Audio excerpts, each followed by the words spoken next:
So hello guys, what's up? So nandito tayo ngayon guys, nagabalat ng mais. So ayan po yung mga best friend ko. Kasama ko po yung nagabalat. So yan guys, no. Tingnan mo guys ang face ko, no, sa init. Ayan. Sobra. Ang itim ko na guys. Ayan. Ayan, 'di ba? Ate Star. Ayan, no.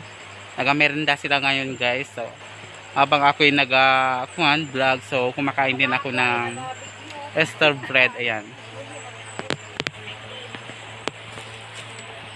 Alam nyo guys, ganito talaga ang buhay ng mahirap guys, no. Arawan lang. Ayan. Araw-araw lang. Arawan lang. Araw is 200. Ayan.